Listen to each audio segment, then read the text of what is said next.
Hey everybody, how you doing? Hopefully you're having a great weekend. I want to get out a really quick video this weekend just to go through some thoughts about the market and some things I'm looking at for next week. So here's the Dow Jones Industrial Index average here. So we're at this level here around 24,500 that I think is pretty important. So, in March, you can see we bounced off it. So it acted as support. It was resistance here, went above it briefly, back to resistance here in May, support here in early June.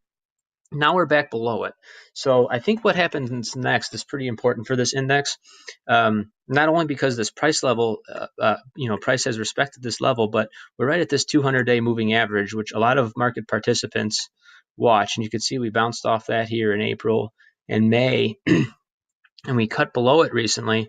And Friday we closed above it, but should this turn out to be some kind of a bear flag here, with this 24,500 being the resistance, and we start breaking down below that, that would send an important signal for this index. The other indexes look a lot healthier.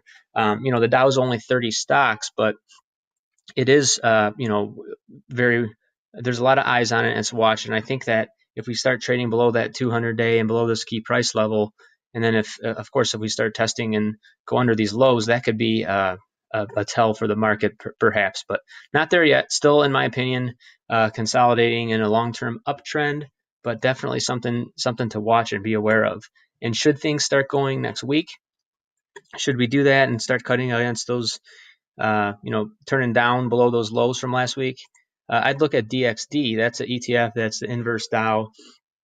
Here it is here. So if this starts trading, above, $34, $35, we have a defined risk. You can put your stop below this yellow area here, and that could be a nice trade to take advantage of a negative move in the Dow next week. So another one, financials is one I'll be watching really close next week. So we had this breakdown here. This is the XLF financial sector ETF. $27 or so was support here, here, here. We broke below it and we're consolidating.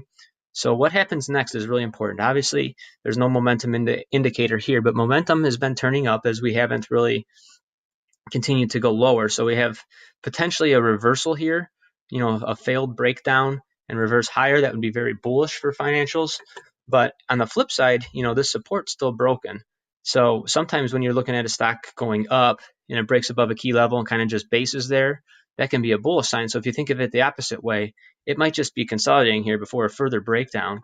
And if that's the case, we can play that with, this is a 3-time leveraged financial ETF, FAZ, F-A-Z. So if that gets above 1135 or so, we can play that one with a stop below the yellow. So keep an eye on financials. A lot of these charts look similar. So if I pull up JP Morgan, it has this level here, $105 or so. There's the lows here. We broke below it. So kind of consolidating. Bank of America, same thing. So we might get a sharp reversal, or this might just be, a little pause before a further fall for financials. So keep an eye on that. Tradable either way. A couple energy names have my eye. Here's MCF, Contango Oil and Gas. We have this price level, around $6. That was support here.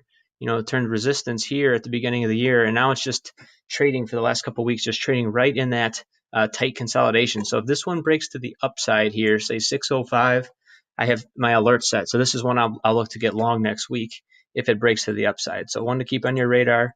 Another one's WPX. Nice consolidation here, just under 20.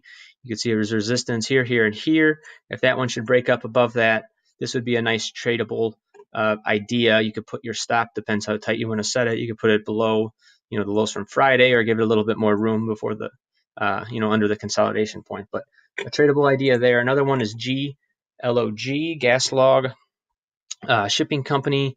It has this area around 1875. That was resistance here and here.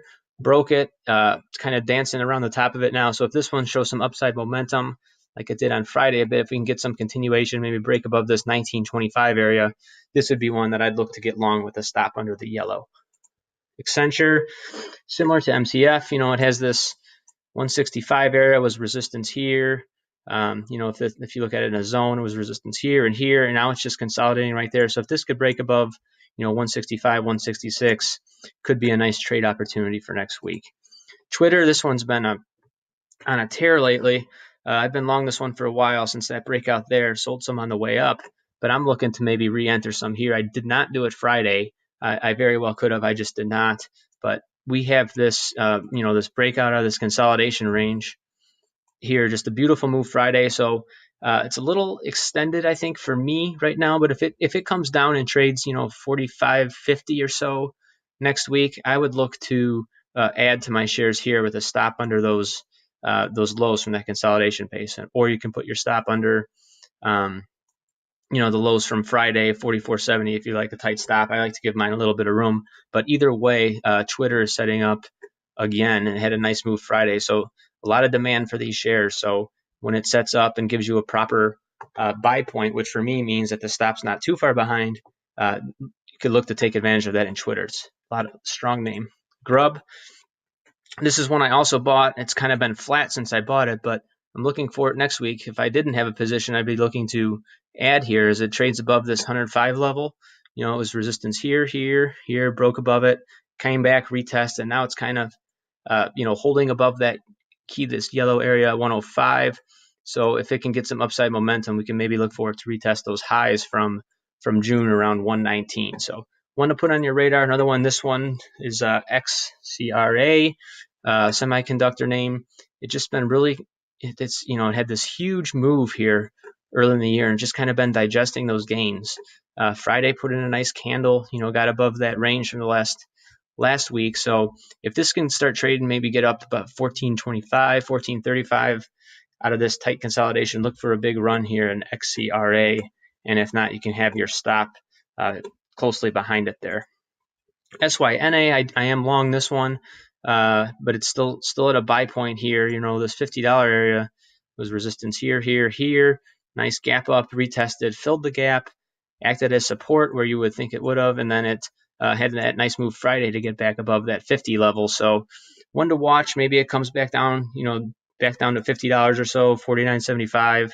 You can get your stop a little bit under that yellow. So a nice risk reward here in SYNA. EPAM, another tech name. We have this 126 area. It was resistance here. Broke out of this consolidation here. Now it's above that. So when I'm watching, I don't think I would buy it right here. Maybe I'd buy it on if it consolidates and retests this 125, or if it kind of steadies itself above this 128, I might look to buy as it breaks out of that base. But either way, strong name. I like it. I'm watching it next week. Last one here, OKTA. We have this 51 area that was resistance here and here, broke it, became support.